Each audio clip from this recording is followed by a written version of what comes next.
નમસ્કાર વિદ્યાર્થી મિત્રો, આજે આપણે ધોરણ 6 સામાજિક વિજ્ઞાન પ્રકરણ 9 આપણું ઘર પૃથ્વી એના વિશે અભ્યાસ કરશું.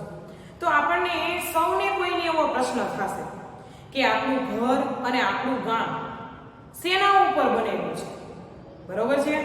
તો એનો સાદો એવો પ્રશ્ન છે કે આપણું ઘર અને ગામ એ પૃથ્વી ઉપર બનેલું છે. તો એ પૃથ્વી પણ એક વિશાળ ઘર કહેવાશે ને, બરોબર છે? તો આજે આપણે એવા કંઈક પૃથ્વી વિશે અભ્યાસ કરશું. તો કે સૂર્ય, આપણે આકાશમાં સૂર્ય જોઈએ છીએ, બરોબર છે? તો આ પૃથ્વી છે એ એવા એક સૌર પરિવારનો સભ્ય છે. હવે તમને એમ પાછું ફરીથી થશે આ સૌર પરિવાર એટલે શું, બરોબર? તો આજે આપણે એ સૌર પરિવાર વિશે અભ્યાસ કરશું, બરોબર?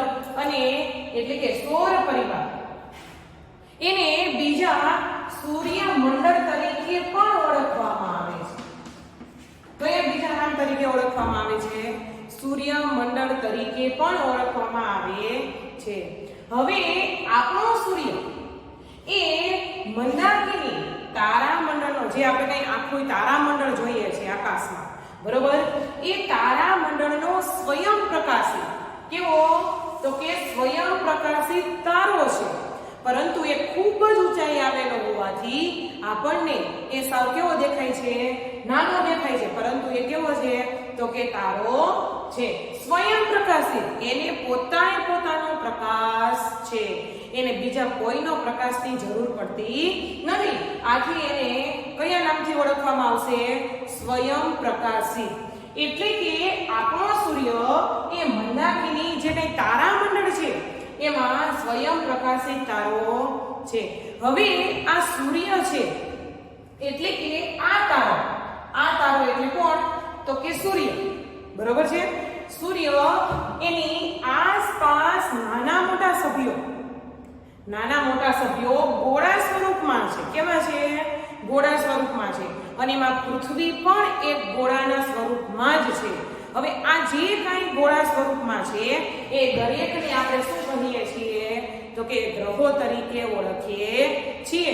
અને પૃથ્વી પણ એ ગોળાના સ્વરૂપમાં છે. તો એ પણ એક શું કહેવાશે? ગ્રહ જ કહેવાશે, બરોબર? એટલે કે સૂર્યની આસપાસ નાના મોટા ગોળા સ્વરૂપે શું આવેલા છે? સભ્યો આવેલા છે. અને એ સભ્યોને આપણે શું કહીએ છીએ? ગ્રહો તરીકે ઓળખીએ છીએ. હવે આ ગ્રહો છે એ, ધારો કે આ સૂર્ય છે, બરોબર છે? આ સૂર્ય છે, પરંતુ એ સૂર્ય છે એ પોતાની તરફ એ ગોળાઓને શું કરે છે? આકર્ષે છે. તો એને શું કહીશું આપણે? તો કે ગુરુત્વાકર્ષણ બળ. અને એ ગુરુત્વાકર્ષણ બળ અને જે તે ગ્રહોના ગુરુત્વાકર્ષણ બને થોડું ઘણું બળ છે એ અમુક ગ્રહોનું પણ છે, બરોબર છે? તો એ ગુરુત્વાકર્ષણ બળને લીધે આ ગ્રહો છે એ સૂર્યની આસપાસ શું કરે છે? તો કે વર્તુળાકાર સ્વરૂપે ફરે છે, બરોબર છે? આવી રીતે શું થાય છે? તો કે વર્તુળાકાર સ્વરૂપે ફરે છે. સમજ પડી? કે જે કંઈ ગોળા છે, બરોબર, એ ગોળાને આપણે ગ્રહો તરીકે ઓળખીએ છીએ. પરંતુ એ ગ્રહ પોતાનું ગુરુત્વાકર્ષણ બળ અને સૂર્યના ગુરુત્વાકર્ષણ બળને કારણે એ સૂર્યની આસપાસ વર્તુળાકાર સ્વરૂપમાં શું કરે છે? ફરે છે, બરોબર છે? એટલે કે આ ગ્રહો છે ને, જે કાંઈ સૂર્યની આસપાસ આ ગ્રહો ગતિ કરે છે, બરોબર છે? આ ગ્રહોને પોતાનો પ્રકાશ નથી. એટલે કે એ ગ્રહો છે એ સ્વયં પ્રકાશિત નથી. સમજ પડી? આ કોઈ ગ્રહોને, આમાં જે કંઈ ગ્રહો વર્તુળાકાર સ્વરૂપે ફરે છે, બરોબર છે? તો એને પોતાને કોઈનો પ્રકાશ નથી. એ પ્રકાશ એ કોનો છે? તો કે સૂર્યના પ્રકાશથી એ પોતે શું થાય છે? તો કે પ્રકાશિત થાય છે, બરોબર છે?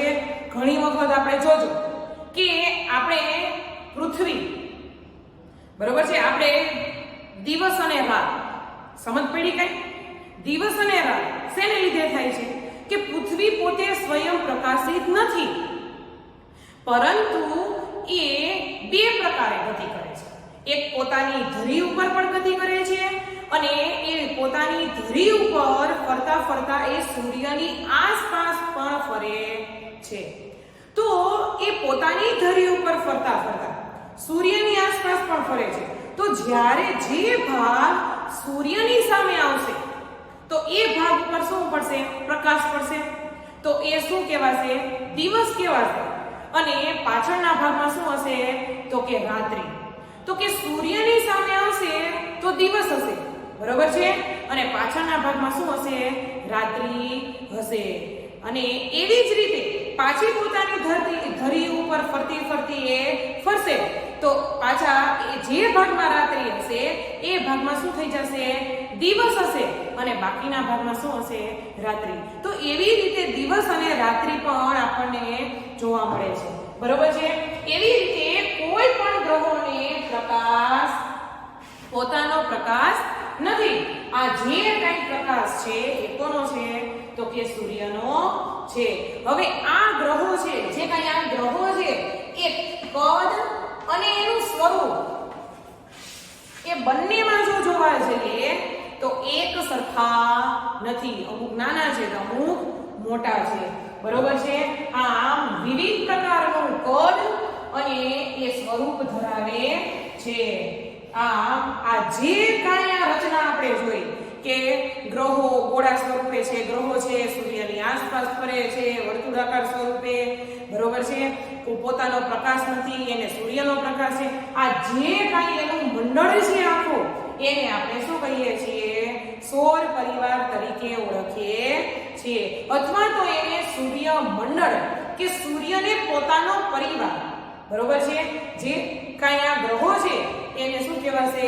સૂર્યને પોતાનો પરિવાર પણ કહેવામાં આવે છે. આથી એને કહેવાશે સૌર પરિવાર.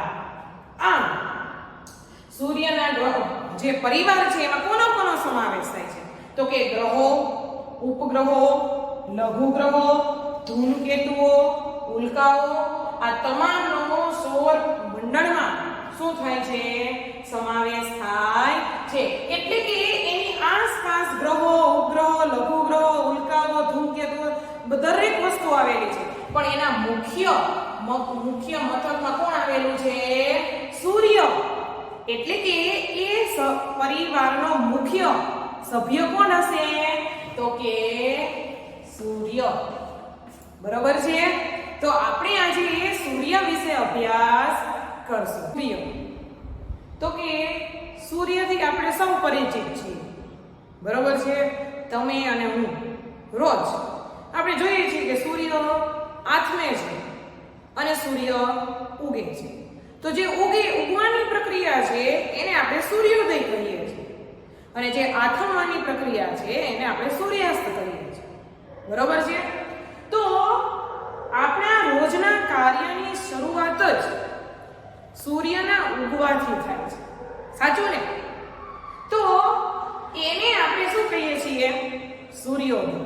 એટલે કે સૂર્ય છે એ સન્માનિત તારો છે, કે સવારે લોકો એની પૂજા પણ કરે છે, એનું સન્માન કરે છે. અને એ સૂર્ય પૃથ્વી પરના જીવનનો દાતા. કારણ કે લોકો છે એ પોતાના સમય એટલે કે દિવસની શરૂઆત એ શેનાથી કરે છે? સૂર્યથી કરે છે.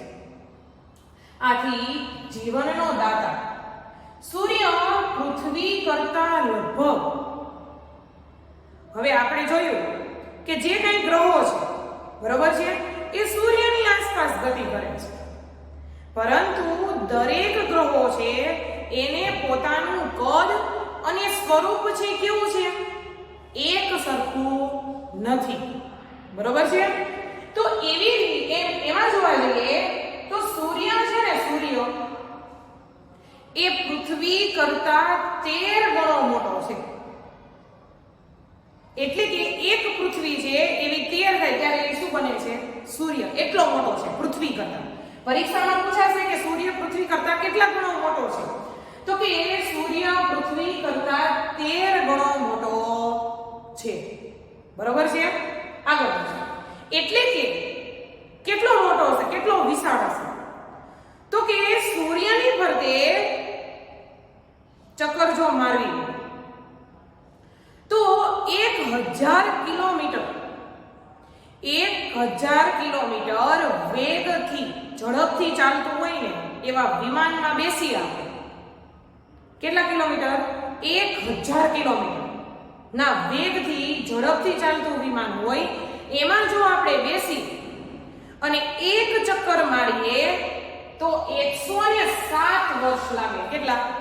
107 વર્ષ. એટલો વિશાળ કોણ છે? આ સૂર્ય છે. વિચાર કરો. બરોબર છે? એટલે કે એક ચક્કર લગાવવા 1000 કિલોમીટર વેગથી ચાલતા વિમાનમાં બેસી અને આપણે ફરીએ તો 107 વર્ષ લાગે. બરોબર?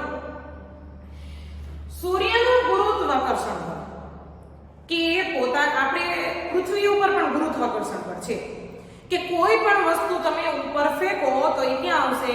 નીચે જ આવશે. બરોબર છે ને? તો એવી રીતે સૂર્યના ગુરુત્વાકર્ષણ બળ કરતા સૂર્યનું ગુરુત્વાકર્ષણ બળ છે એ પૃથ્વીના ગુરુત્વાકર્ષણ બળ કરતા 28 ગણું વધારે છે. કેટલું ગણું વધારે છે? 28 ગણું. એટલે કે કોઈ પણ વસ્તુ લઈ લો, પૃથ્વી પર એ વસ્તુનું વજન ધારો કે 1 કિલોગ્રામ છે. કેટલું? 1 કિલોગ્રામ. તો એ 1 કિલોગ્રામ વજનવાળી વસ્તુ છે એ સૂર્ય ઉપર કેટલા કિલોગ્રામ લાગશે? 28 કિલોગ્રામ. સમજ પડી? એટલે કે સૂર્યનું ગુરુત્વાકર્ષણ બળ પૃથ્વીના ગુરુત્વાકર્ષણ બળ કરતા 28 ગણું વધારે છે. સમજી ગયા? એટલે કે પૃથ્વી પરની કોઈ પણ વસ્તુ હશે એ 1 કિલોગ્રામ હશે તો સૂર્ય ઉપર એનું વજન છે એ કેટલું થશે? 28 કિલોગ્રામ. સમજ પડી? એટલે કે જો કદમાં જોવા જઈએ તો 13 ગણો મોટો છે અને ગુરુત્વાકર્ષણ બળની સ્વરૂપ છે જોવા જઈએ તો એ પોતે કેટલા? 28 ગણો મોટો છે. એટલે કે આ જે કાંઈ ગ્રહોની ગુરુત્વાકર્ષણ શક્તિ બરોબર છે એ ગુરુત્વાકર્ષણ શક્તિને કારણે જ ગ્રહો છે એ પોતે પોતાના ચોક્કસ કે ભાઈ આ સૂર્ય છે બરોબર, હવે એની ઉપર વર્તુળાકાર સ્વરૂપે શું કરે છે? તો કે ભ્રમણ કરે છે. તો એ ગુરુત્વાકર્ષણ શક્તિને કારણે એ પોતે પોતાના માર્ગમાં એ રહે છે. બરોબર છે? પોતાના માર્ગમાં એ શું કરશે? તો કે ગતિ કરશે અને એની આસપાસ છે એ ફરશે. બરોબર? આગળ જોઈએ. પૃથ્વી તેનાથી ધારો કે પૃથ્વી ત્રીજા ક્રમે છે. બરોબર છે? તો પૃથ્વી તેનાથી કેટલા કિલોમીટર? તો કે 15 કરોડ કિલોમીટર દૂર છે. કેટલા કિલોમીટર? 15 કિલોમીટર નહીં, 15 કરોડ કિલોમીટર. સમજ પડી? કે સૂર્ય અને પૃથ્વી તો કે પૃથ્વી છે એ સૂર્યથી 15 કરોડ કિલોમીટર દૂર છે. આમ સૂર્ય કે જ્યારે આ ભાગ સૂર્યની સામે આવશે ત્યારે અહીંયા શું હશે? દિવસ હશે. તો સૂર્યના કિરણો છે એ પૃથ્વી ઉપર પહોંચતા એટલે કે ધરતી ઉપર પહોંચતા 8.25 મિનિટનો સમય લાગે છે. એટલે કે સૂર્યના કિરણોને પૃથ્વી ઉપર પહોંચતા 8.25 મિનિટ જેટલો સમય લાગે છે. બરોબર? એને સૂર્યની જે કયા સપાટી છે એ કેવી છે? અસ્થિર છે. કેવી છે? અસ્થિર. બરોબર? અને અનેક કિમી લાંબી એના ઉપર પ્રજ્વલિત એટલે કે અગ્નિ બરોબર પ્રજ્વલિત થતી અગ્નિ જ્વાળાઓ એ જોવા મળે છે. એટલે કે આ જે પૃથ્વીનું ઉપરનું સૂર્યની જે કઈ આ સપાટી છે એ કેની બનેલી છે?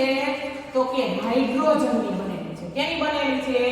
તો કે હાઇડ્રોજન વાયુની બનેલી છે. અને એમાં જે કઈ આ હાઇડ્રોજન અને હિલિયમ આ બે વાયુની પ્રક્રિયાથી, કયા વાયુ? હાઇડ્રોજન અને હિલિયમ, આ બે વાયુની પ્રક્રિયાથી સૂર્ય ઉપર પ્રકાશ અને ગરમી ઉદ્ભવે છે. સમજ પડી કે આ બે વાયુને લીધે પ્રકાશ પણ ફેલાય છે અને જે કઈ ગરમી છે એ પણ ઉત્પન્ન થાય છે. અને જે કાંઈ આ પ્રકાશ અને ગરમી ઉદ્ભવે છે એને આપણે શું કહીશું? તો કે ઊર્જા. શું કહીશું? ઊર્જા.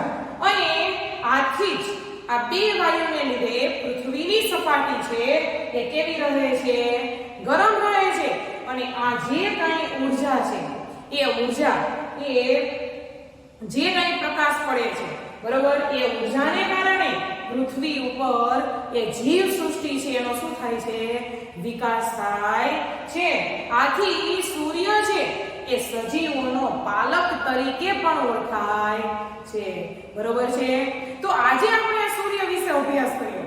તો આપણે આગળ એ સૂર્ય એટલે કે સૌર મંડળ એ સૌર પરિવારના સભ્યો કે ગ્રહો, ઉલ્કા, બરોબર, આ જે કાંઈ ધૂમકેતુઓ, ઉપગ્રહો, લઘુગ્રહો એના વિશે આપણે આગળ અભ્યાસ કરશું.